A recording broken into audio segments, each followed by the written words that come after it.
Production and distribution of City Club forums on IdeaStream Public Media are made possible by PNC and the United Black Fund of Greater Cleveland, Incorporated.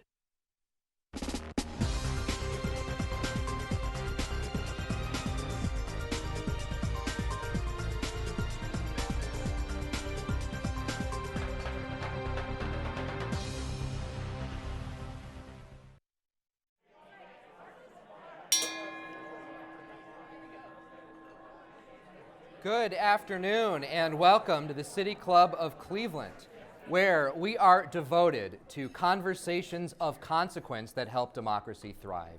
It's Friday, January 7th, and I'm Nick Castele, senior reporter with IdeaStream Public Media, and the moderator of today's forum, Changing of the Guard, a neighborhood plan for the next era of Cleveland leadership.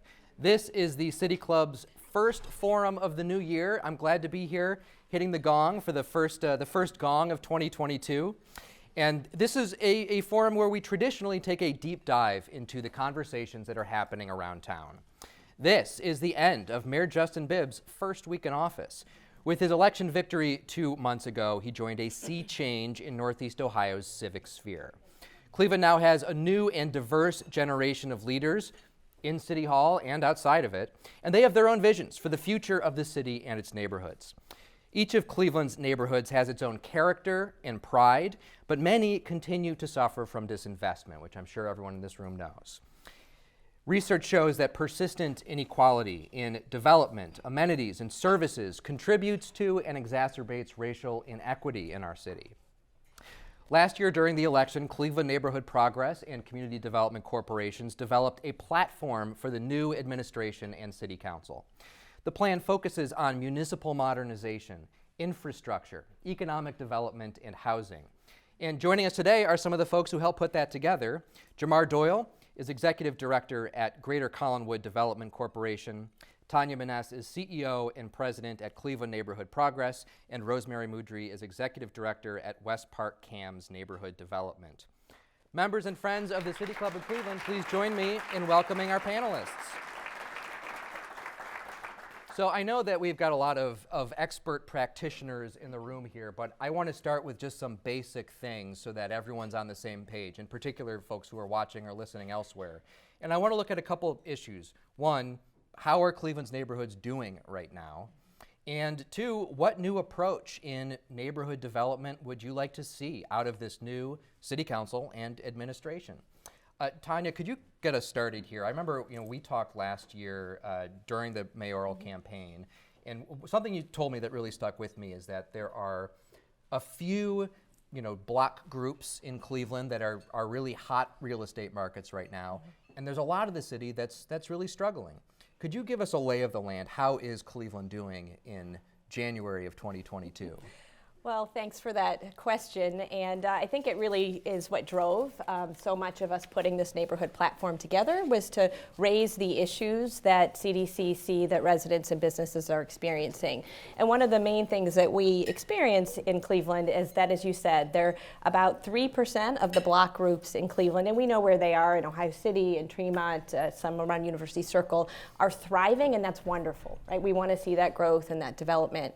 But the vast majority of our city is either stable, the middle neighborhoods, which have really been the stalwart through the economic crisis and are where so many of us live and thrive. And then we have a significant amount of our neighborhoods that are still really struggling. And it was important to raise the concerns of residents and help to begin to develop a path that council and the administration could look to address the needs that are different in each one of our neighborhoods. So how did that reality shape then the recommendations that you all put together in this platform? Well, I think what was really critical was that this hasn't happened in 20 years, and it was a real call out from our CDCs that, and we knew this, they are on the ground, they know what the residents and businesses are experiencing, and in order to raise that as a community development system, we needed to pull a platform together that would look at what are the common issues, right? What are the things that we need to do across the board from a housing, economic development, municipal modernization perspective, infrastructure, so that we could speak with one voice while not losing the fact that our neighborhoods will need different aspects of the plan to be implemented. So let's talk about two of those neighborhoods right here, since we've got two representatives. Rosemary, can you give us a picture of West Park right now? How is the neighborhood doing? My impression is that you are really benefiting from this giant bonanza of home purchases that we've seen in the past year or two. Yeah, so I think we are lucky in West Park. West Park is one of those middle neighborhoods that has remained stable and in many ways strong over the last couple decades. There are some areas where the housing market is really strong and there was multiple bidding over the last couple years. But there's also areas that are really struggling, and we have some of the largest public housing in the city, in our neighborhood, and in our ward as well. And so I think one of the things about West Park is the needs of people are really diverse and different, and so figuring out how we can support residents where they are and come up with strategies for where they are is really important. I think on the other side, there's new businesses that want to invest, but it's also really difficult to invest when some of the commercial corridors and infrastructure is aging and struggling. And so I think we're excited to see how renewed interest in infrastructure and long-term planning can help continue to set West Park on a strong trajectory for the future. So when you say infrastructure in the commercial corridors, what are you talking about there? Could you give me some examples? Yeah, so I think it's a few different things, right? I think it's everything from roads that are too wide to not enough street trees to commercial properties that have been in some hands for a really long time with owners who are not really interested in the investments that are needed to attract the kind of businesses residents want to see. So I think it's a kind of a variety of things that kind of all play together. Mm-hmm. And Jamar, how's Collinwood doing today? Well, it's interesting because you talked about the continuum of neighborhood realities throughout the city of Cleveland, and it's really the same in Collinwood. Our service area encompasses sort of North Shore Collinwood Village, which is near the high school, Euclid Green, the Forest Hills neighborhood. So it depends on where you are. And I think, when we talk about sort of middle neighborhoods and sort of the stabilization and even some of the housing rush that you talked about earlier, that's happening sort of along Lakeshore Boulevard and, in some of the pockets along East 185th Street or in the Euclid Heights portion of Euclid Green. But we have a lot of challenges. It's almost the opposite if you're talking about 152nd and St. Clair.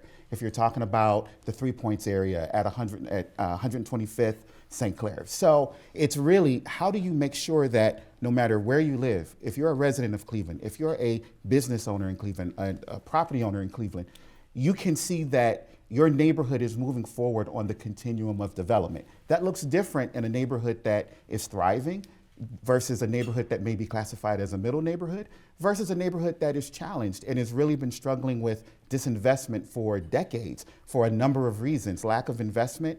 Let's talk about racial disparities. Let's talk about all of the isms that exist as to why some neighborhoods aren't thriving. So we really need to get to a point where no matter where you live or where you have invested in Cleveland, you can see that you are moving towards thriving.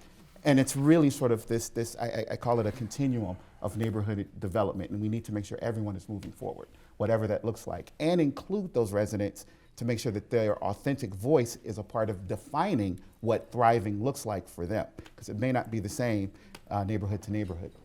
Something I'd like to hear from each of you is, this platform's got a lot of different points in it. You're hitting a lot of different topics.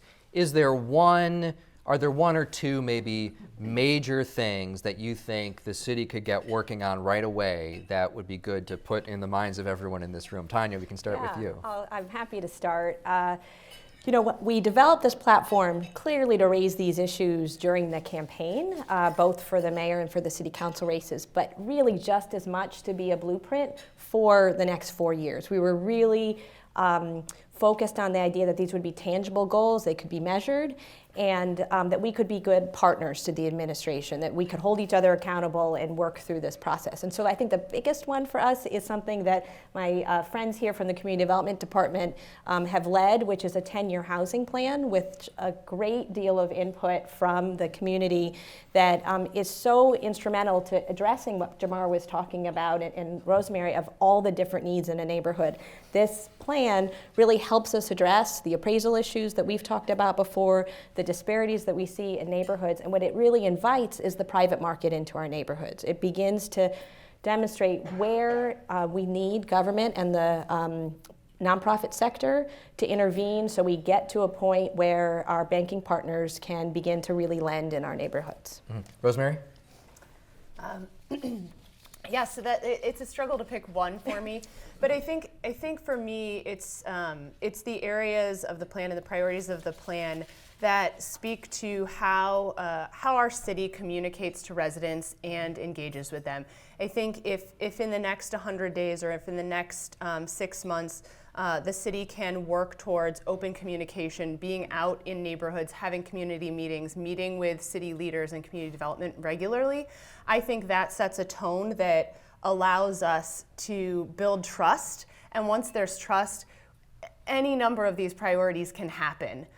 But without that, it's going to be really hard to get residents and get leaders to buy into whatever plan is advanced, because they may not believe that it's in their best interest. Okay. And Jamar, I mean, on that point, maybe, I mean, because you had mentioned before, you want to have people who live in the neighborhood feel like they've got buy-in.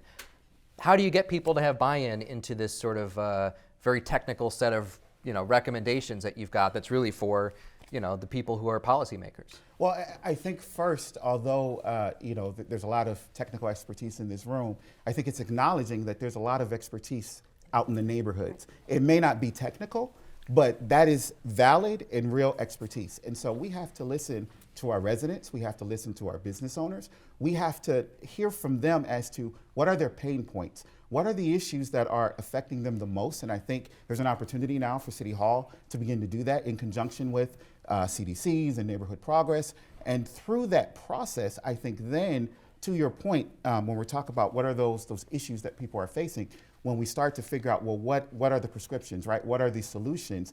It's again, making sure that we've listened to those voices so that our solutions are authentic to the needs of the people that we're serving. And I think that's our opportunity right now. Mm-hmm. Tania, you'd mentioned the 10-year housing plan, and I know that the sort of upshot of the plan is protecting, preserving, and producing 100,000 units of housing, and it's only going to cost $2 billion to do it. Yeah. Where is that money going to come from? Yeah, and that's the thing. We laugh, but that is the kind of investment that comes from true public-private partnership. And you've seen in many communities, right? It's really important that the initial investments that come into play are from the public sector more often than not, but that is in partnership with the private sector. It's been really exciting to see banking partners who we've worked with for a long time poring over this 10-year plan and looking at, okay, if the city's going to put in a loan loss reserve, if they're going to start doing some down payment assistance, okay, that starts to mitigate our risk, and we're interested in investing in our communities. I think that one of the really exciting prospects of this new administration and a lot of the leadership at our foundations today is that we need the national foundations to really be tied into national think tanks, into the work that's happening in Cleveland. With all of the challenges we have here, it's really remarkable that we have very little traction from a national perspective in Cleveland. And I do think that it's the job of the city and our partners. I mean, let's talk about the ARPA money, right? We use these recommendations very much to help put ARPA recommendations together. Sorry, American Rescue Plan. I shouldn't use. That's right. I'm trying to not use acronyms. I'm sorry about that. Yeah, my boss, Mike McIntyre, would be mad at me if I didn't bust that acronym. I caught it before you even caught me. So, but I will say that, right? This is a historic time where I want to be careful because the dollars can be gone as quickly as you have them. But these are the dollars that we should be using to lay the groundwork to invite private investment in. That's really our job, is to really put ourselves out of business, right? Is that the markets and our communities get healthy enough. At that point, then you start having to protect and ensure residents' needs are well taken care of. But it's an ambitious plan, but it's a 10-year plan. And what's exciting about it is it has steps that the administration and our community can take next year. On the ARPA money, the first half is here, and off the top of my head, I can't remember exactly how much was being dedicated toward community development because there are other needs like public safety, et cetera. What do you think about the way the community development dollars have been dedicated so far, and what do you think the city can do with that money? Well, at this point, the community development dollars haven't been allotted out as yet, but I think that there's a lot of alignment between City Council, the city administration, and the nonprofit community in what needs to be prioritized. And again, a lot of it is laying that groundwork, taking care of residents, as Councilman Griffin said in his speech to City Council, is taking care of people, and then laying that groundwork for our neighborhoods to get stronger. I don't think there's a lot of conflict there in what people are proposing. Mm-hmm. Well, Rosemary, do you have any thoughts on how ARPA money could be spent, for the neighborhood where you work, for West Park, Camps Corners? Yeah, I think in general, Tania's words about laying the foundation is really critical. I think we have a rare opportunity to think in the long term and address some infrastructure things, address things related to park connections, address things that are laying the groundwork for long-term success in the city that we rarely have large chunks of money to do all at once. And so I think those are the types of projects I would love to see come to fruition, because then we can chip away at some of the other shorter-term things, but we have a rare opportunity to lay the groundwork for the long term, especially on infrastructure and green space and those kinds of connections and climate resiliency. And Jamar, do you have something to add to that point? Yeah, I just wanted to add, I echo everything that Rosemary said in terms of the sort of physical improvements in infrastructure. And I would also say that the ARPA dollars offer the opportunity to also invest in our people. And part of what I'm thinking about is really around sort of workforce development. And the reason I think that's important is, just speaking to Collinwood, it's a neighborhood that has a large industrial base. And when we meet with industrial businesses all the time, they talk about having a gap and needing to fill spaces, particularly as their workforce is aging out. Yet at the same time, I have a 30+% unemployment rate in Collinwood. There is a mismatch in terms of skills. There are jobs out there, but our people are not prepared for those jobs. And so this is and if we're talking about a rescue plan for people who live on Main Street, then we need to get serious about really training people for the jobs that are here in Cleveland today and the jobs that are coming in the future, because then that is going to improve family health, it's going to improve family stability, their wealth, and then as that improves, now they have more money to put into their houses and to invest in their community, and that will raise our communities up. So I think that's an important point to make as well. And I would just mention, Sure. just to go to that, when we looked at the tax abatement policy and the housing policies,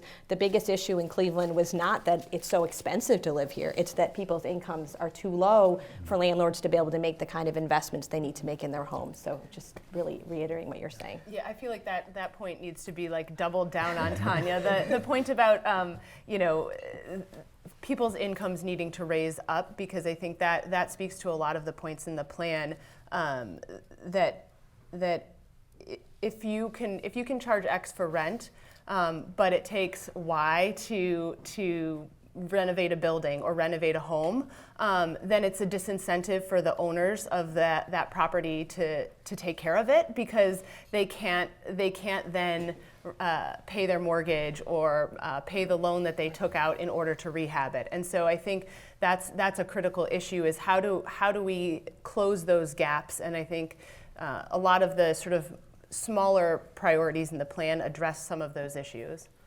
And I want to Jamar, add please. one last thing to it. I'm sorry. No, keep going. It gets the wheels going. I want to mention a lot of times when we talk about sort of the renters too, our landlords and property owners, there are the sort of big players out there, but really what we miss is that a lot of times it's the mom and pop owners. They own maybe just one house and rent the other side out because they live in a duplex, or maybe they own just 2 or 3 to sort of supplement their income. And so they're almost in the same boat, to their point. It's not that it's a big nameless, faceless corporation that's choosing not to invest in our houses. There are some of those, and we need to go after them hard. But we also need some equity in that field, because there are a lot of, Cleveland residents that may own one or two additional properties, and they're struggling. It's part of their income stream, and to the same point, it's difficult to make those improvements.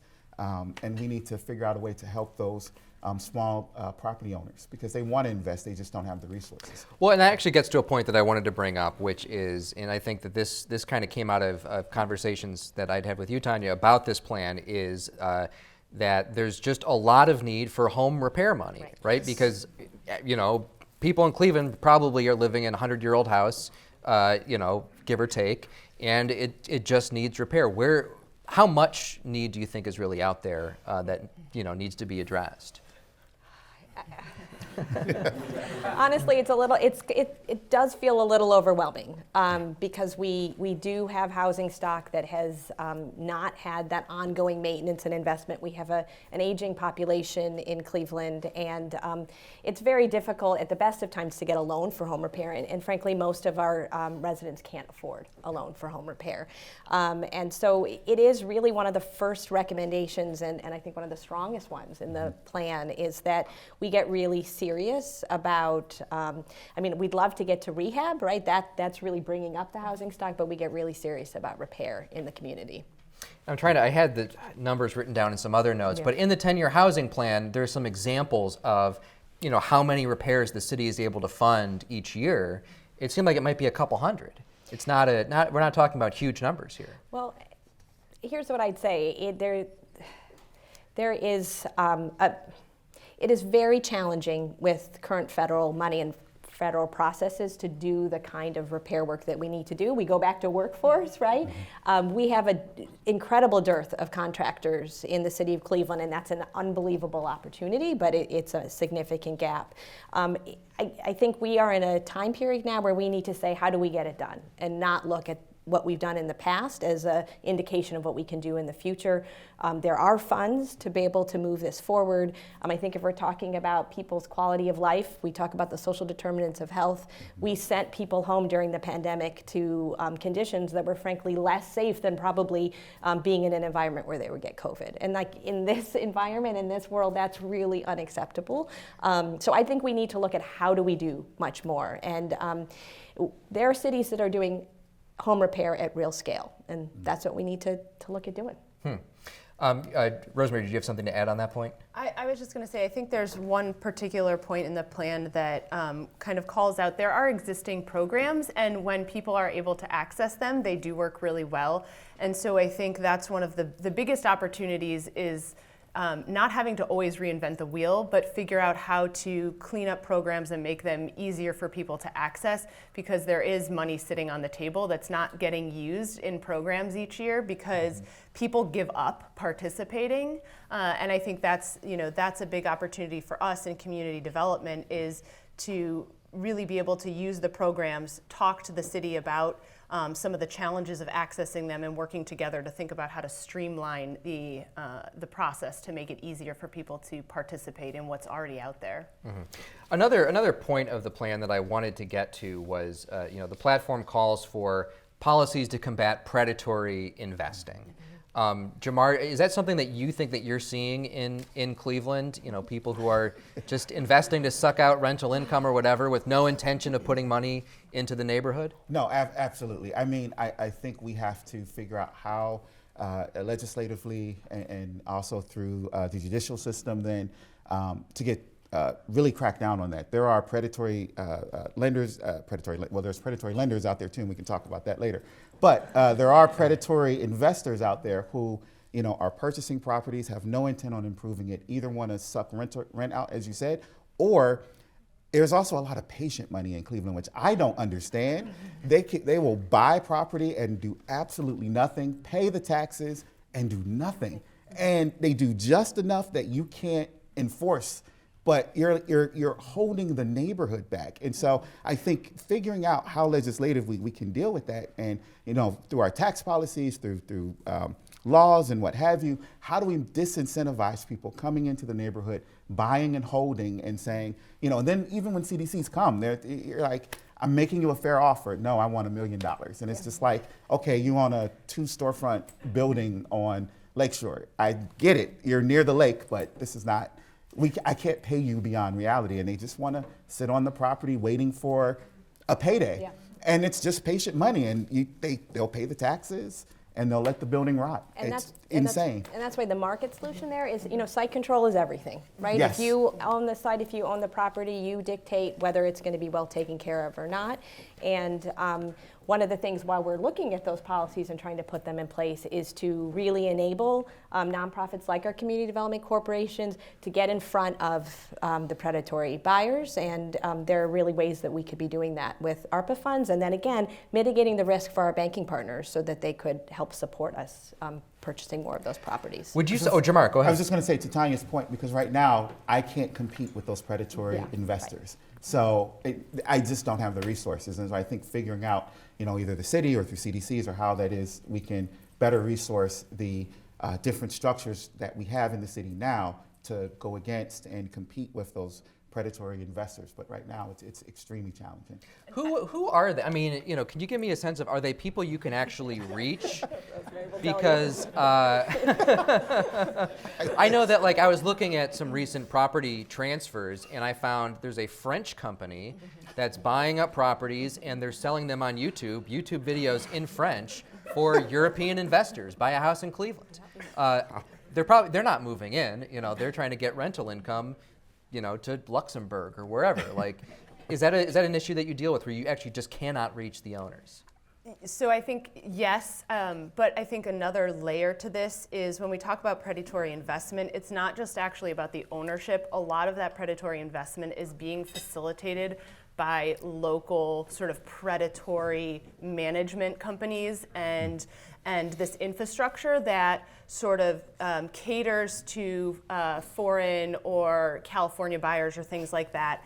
And then they also offer maintenance afterwards, and they'll resell the property for you, and so it's sort of a cycle. So it's not just about the property owner in itself and that French company, but there's local players who are really facilitating this at a really high level. And in some ways, I think they're the more dangerous players because they are sucking up so many more of the properties, and they know the local game really, really well. And so I think we really need sort of kind of a trio or suite of things to look at that at a lot of different angles, from both housing court and the way we do sales in Cleveland and disclosures and things like that, to be able to address it.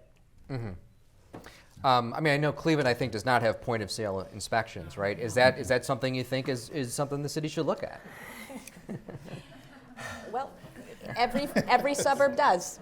And listen, it's a complicated issue because it does make it very difficult for low and middle income homeowners to sell their homes. So it's easy to say that that's a panacea, but I think that there are, we didn't put it in the actual recommendations because there was a lot of angst around us doing so, but there's probably some middle ground there that would make it more difficult to sell a home with doing nothing. I'm trying to remember the wording in the platform, but it does say, it stops short of saying point of sale inspection. Yeah, correct. Yeah. I'm looking at our time here. Do we want to start inviting people to think about questions, if you've got any in mind? And probably in a couple of minutes, we'll move over to that side of things. I see some people already do. But before we do that, I did have another point that I wanted to get to here following this in my notes. Oh, and it's tied to something that you had mentioned about trying to get a workforce for doing home repairs. I know one of the recommendations in the plan is increase the number of building and housing inspectors by 50% in 36 months. Right. How do you think that can be done, especially in this kind of labor market where finding work is tough, finding workers is tough? Yeah, listen, we are realistic about the fact that this is not a 1 year, this is a 4-year, and it's also laying the groundwork to do things more incrementally over time.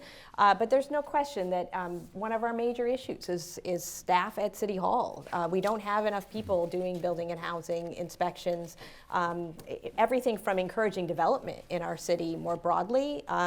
There is a feeling it's very difficult to do development in Cleveland, and a large part of that is having enough people in the building and housing department across across the board, though, the contractor base to do work, whether you're in the city of Cleveland or really anywhere right now, unfortunately, we have not encouraged the trades in this country as we need to. And yet I think there's some acknowledgement of that and a real push with CMSD to do more work within the school systems to encourage this. But I don't think we're there.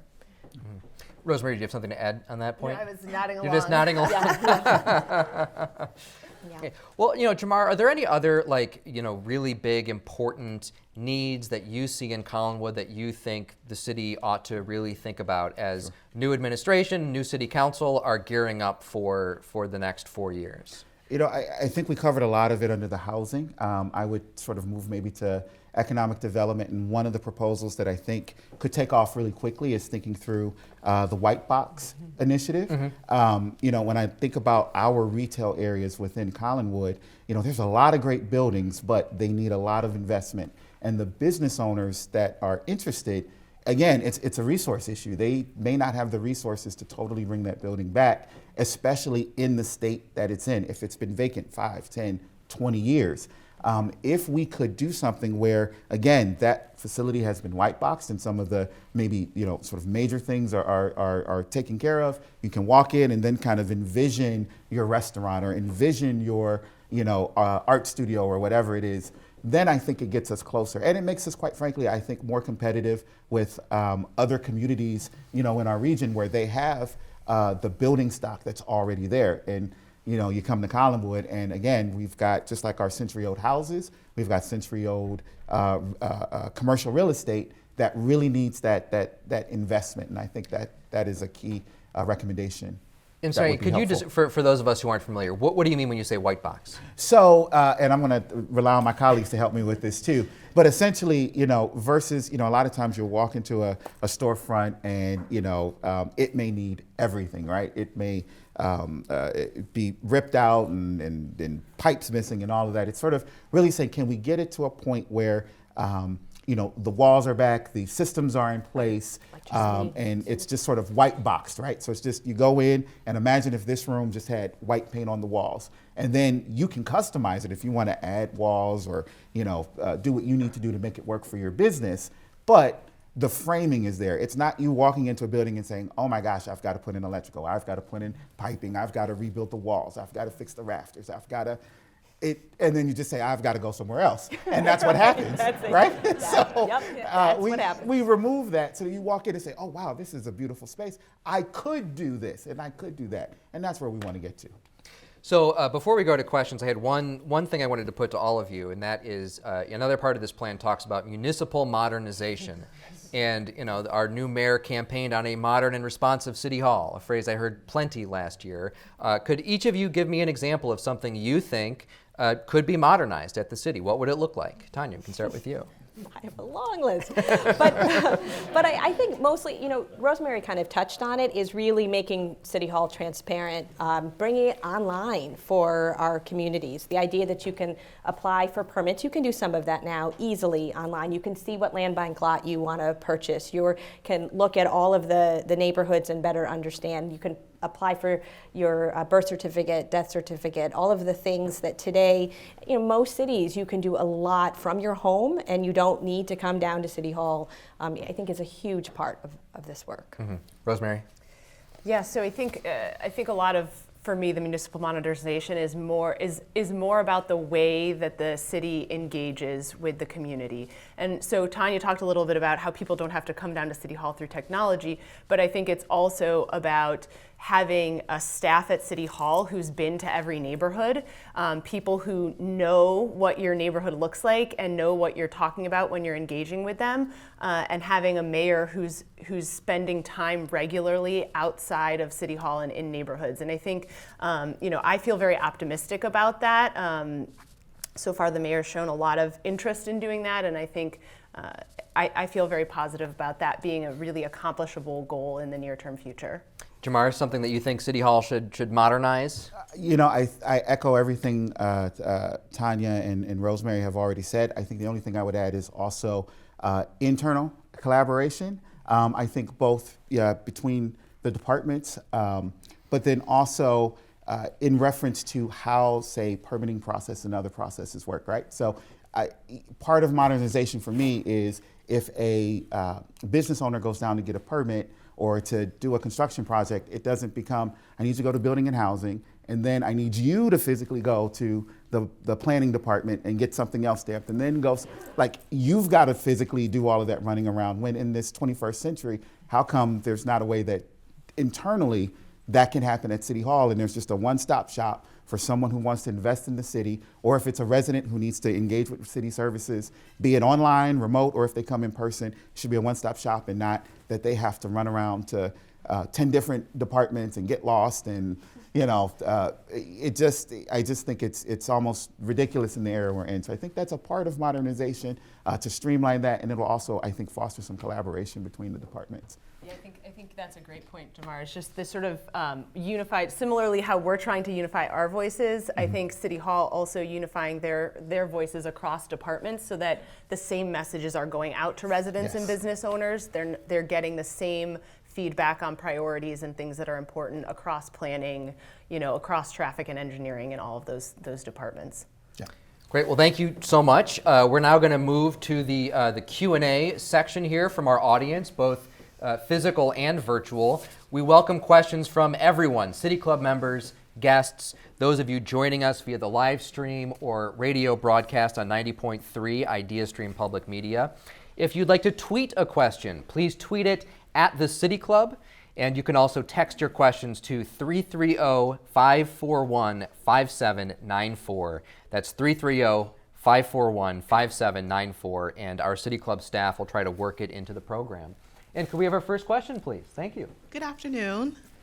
I think that there is a lot of jubilation in the city right now because we have a new mayor. At least on planning Twitter, there is.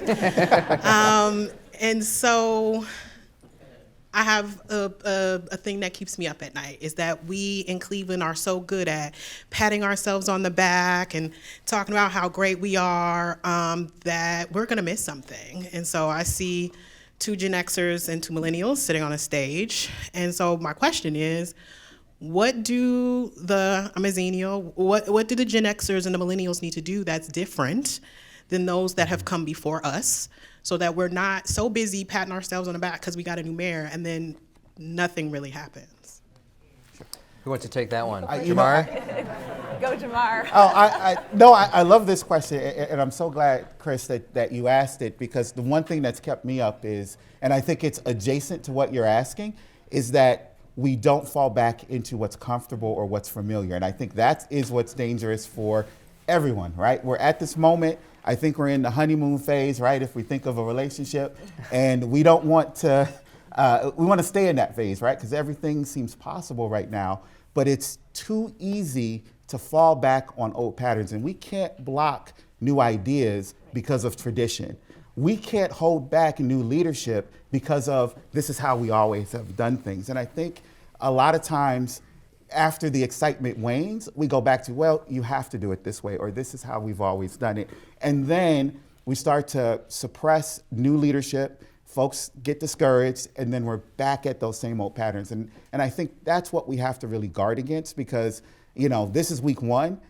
The question is, what happens in week 4, week 12, week 22, when things are hard, when the challenges start popping up, and it's easy to default back to, this is how we've always done it. It's comfortable, it's familiar, let's do it this way. And I think, our new mayor and the incoming administration, our new council leadership, CDCs, there's a lot of new leadership right now, right, in town, both in government and even in different institutions. We need to guard against that and say, what's possible? How do we make sure that we're surfacing new ideas, thinking about things differently, and then forging ahead, regardless of some of the challenges that may exist? Because otherwise, we'll fall back into the same old patterns, and in 4 years, we'll have the same conversation, and a few neighborhoods will have moved the needle, and we'll still be talking about the poorest big city that has the least broadband access, and and what really happened. And we don't want to be there. I think, Chris, it's an excellent question, and to me, what makes me glad that we're here today is that we spent a lot of time last year working on ideas and a platform, and so now now we do have a new administration, and it's not pat ourselves on the back for putting together a platform. It's we have to now keep our voices as an industry. We have to keep our voices unified, and we have to keep ticking away at all of the items we put in and keep raising those issues every day when we're engaging with our broader community and with the city. That to me is the work that's ahead of us, is continuing to stay unified and stay on point and just keep kind of grinding it out is where we're at now. That's a great point. We'll go to our next question, please. Good afternoon. Just making sure the microphone is on. Okay, Jamar, you were wonderful as a high school leader when you were attending John Hay High School.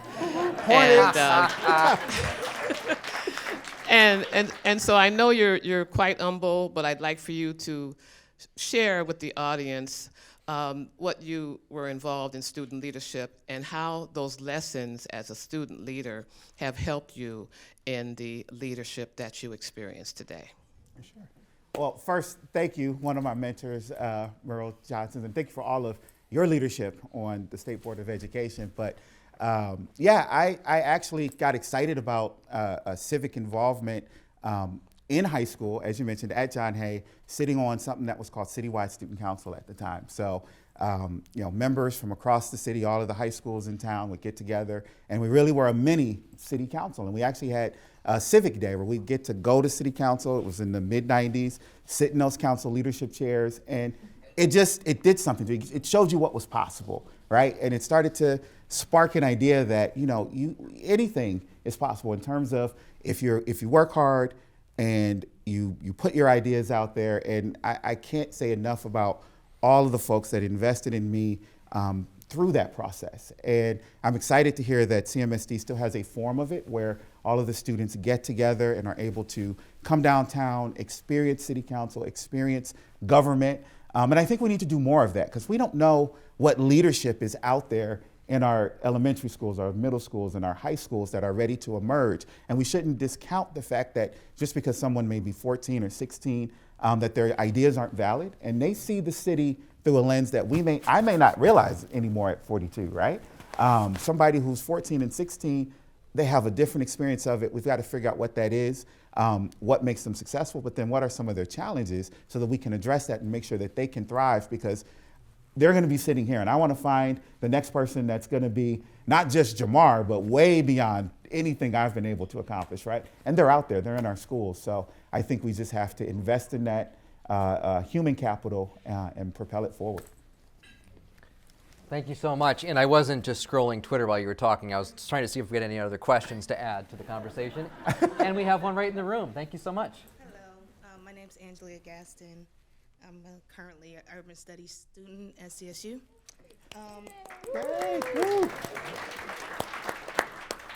I just had a question about how do we deal with current and future businesses, their like development and stuff like that regarding the decrease in traffic because of the corridor.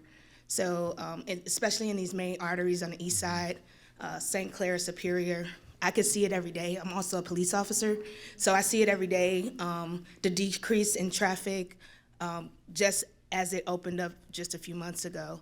And there aren't many businesses there, but I hear that there are hopes of businesses being there, and with the decrease in traffic and this corridor getting longer and bigger, how do we compensate for that? And I'm sorry, I just want to make sure I'm clear. Were you talking about the opportunity corridor in particular? Yes. Gotcha. Okay. Mm-hmm.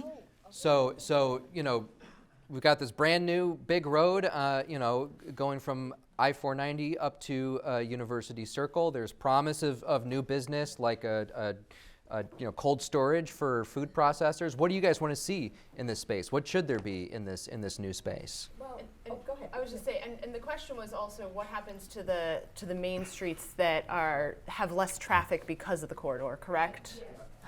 Okay. I can start. So I think that the first piece is that planning. I remember this from school, right? From grad school, is that there's a business cycle an economic development cycle and a political cycle. And the economic development cycle is like 20 years. And that feels very daunting, and yet it really needs that much time to see a new place come to maturation and the changes that come. So you can't really attract businesses, the kind of industrial and warehouse type businesses that are really intended to provide jobs for Cleveland residents. So it's not really intended to be retail, which is why I'm hoping it won't take away too much from the corridors. You don't see that until the infrastructure is there, right? The Euclid corridor, you didn't see the businesses start coming in, the investment, till the infrastructure was there. So I think there's a lot of work being done to attract businesses that will provide family-sustaining wages for our residents, and we need to be a little patient and have some faith that it's coming.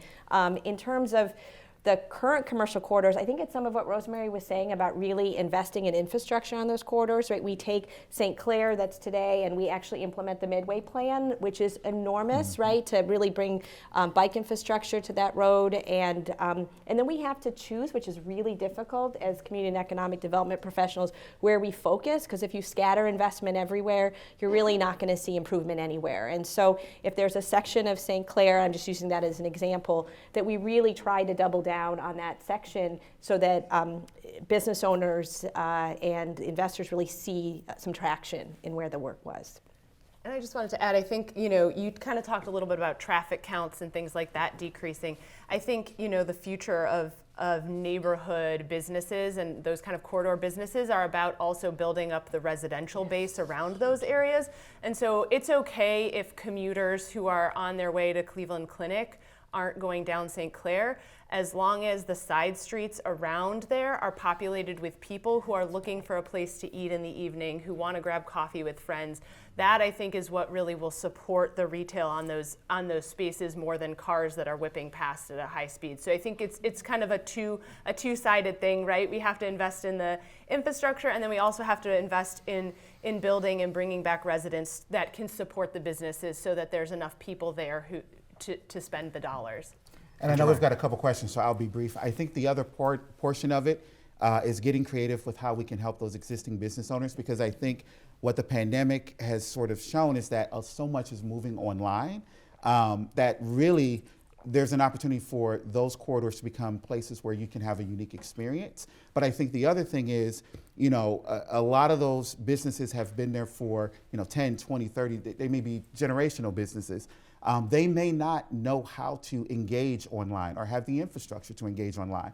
And when you look at sort of sites like Etsy's and others, folks are looking for unique items that really a lot of times are in our neighborhoods, but they may not be online and offering them. So I think we also have to rethink what is successful for some of those businesses. Can we work with them to build up their online presence? And maybe it's not just people coming in and out, but maybe they're selling to people all around the world. That still is successful, because I think we may have to begin to realize, depending on how we come out of this, and if online shopping continues to take off, it may not be as active on our corridors unless they're experience-based and not just sort of retail-based.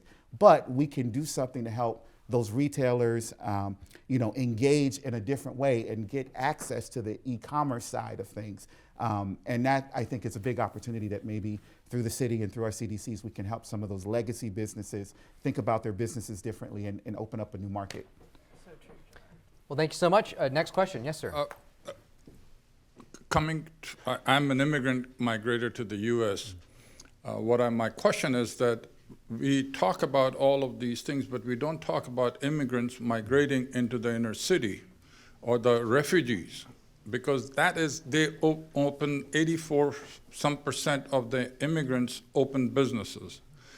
But none of the emphasis from the city hall or from the county has been on immigrants or migrants or refugees.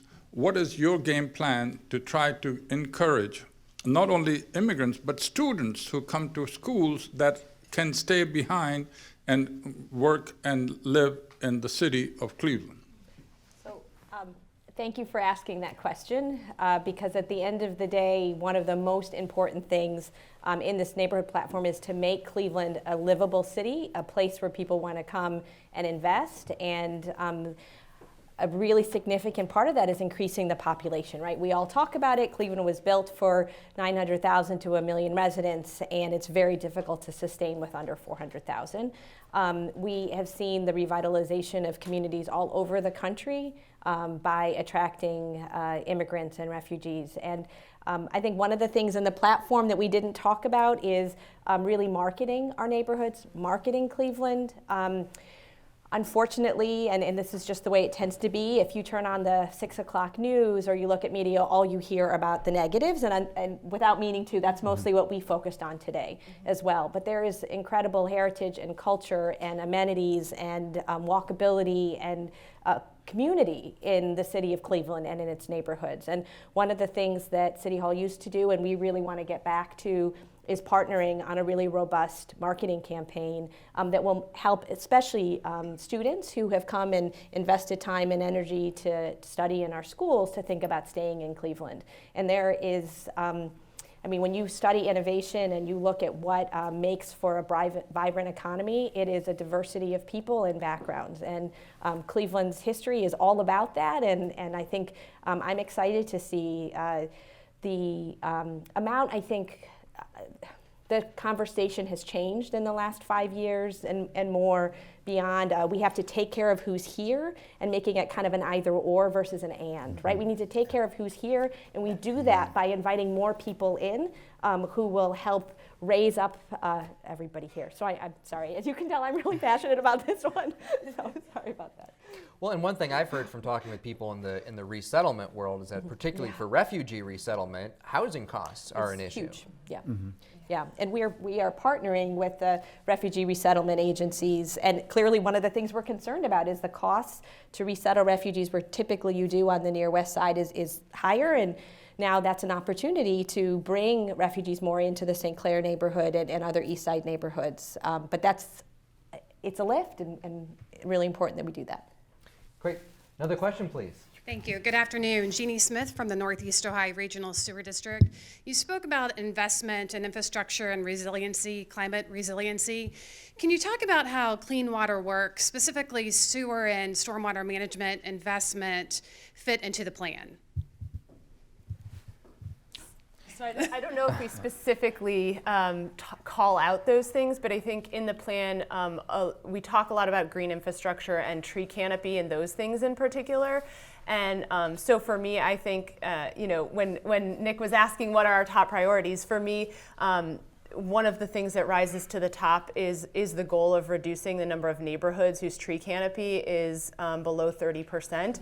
To me, that's a huge goal and kind of incredibly critical to both climate resiliency and the livability of our neighborhoods, but also kind of critical for the sewer district and clean water.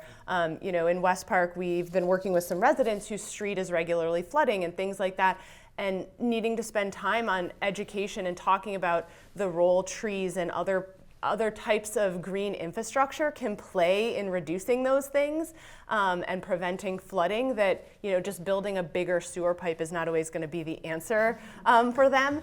And so I think indirectly is really, to me, how we speak to those issues. Jamar, do you have anything to add on that? I was just going to say, and actually Rosemary hit on it at the end, so I was going to be quiet, but I think part of it too, making sure that we're doing those things that can reduce the inflows into the sewers, but also when the plan talks about infrastructure, sort of what's under the streets. And I think a lot of it, is already happening through the sewer district's projects to, reduce the combined sewer overflows, right? And that's important to me. Collinwood being a lakefront community, we want to reduce those days that people can't swim in the lake because of, strong runoff. So I think when we talk about infrastructure and what's under the street, it also goes to how do we update and improve our infrastructure so that we are investing in clean water through a number of different vehicles. And Dan, I think, has a question here for us from the World Wide Web. Exactly, the interwebs. For this count, it comes from a listener on Twitter. What can the CDCs and Housing Court be doing to inform/leverage relationships to support effective code enforcement in this new administration? Can you read that one more time? It was a long question. I'm sorry. I hope it didn't disappear. I'm putting No, you on the It spot. didn't I'm sorry. disappear. It didn't disappear. But what can CDCs and housing court be doing to inform and leverage relationships to support effective code enforcement?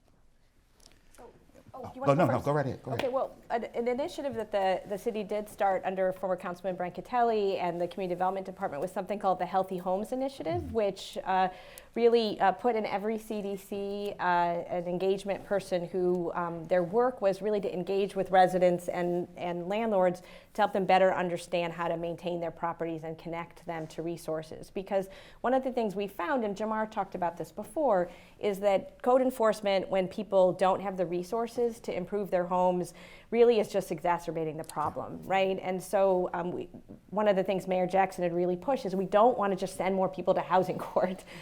We really want to try to keep people out of housing court, do more that's preventative. And so that partnership between the Code Enforcement Division at Building and Housing, Community Development, and the CDCs who are in the neighborhoods, and I think we keep saying that because they're closest to residents, really able to help build that trust that will get a resident to take the time and energy to engage in programs that are, again, often very difficult to access, but could help them greatly.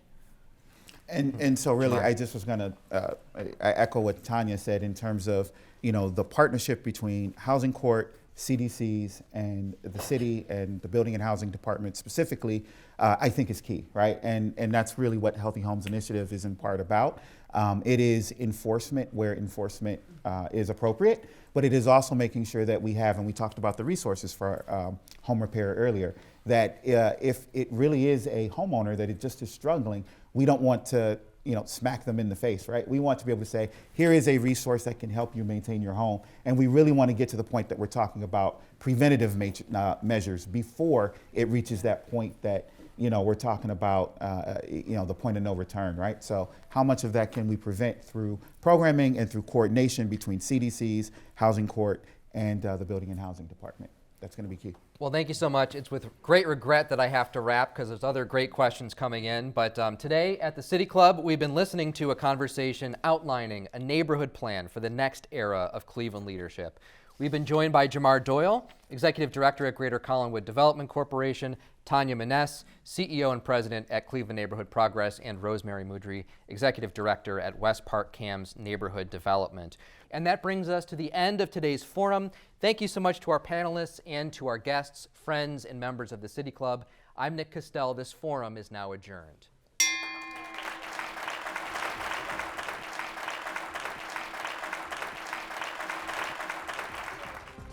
For information on upcoming speakers or for podcasts of the City Club, go to cityclub.org.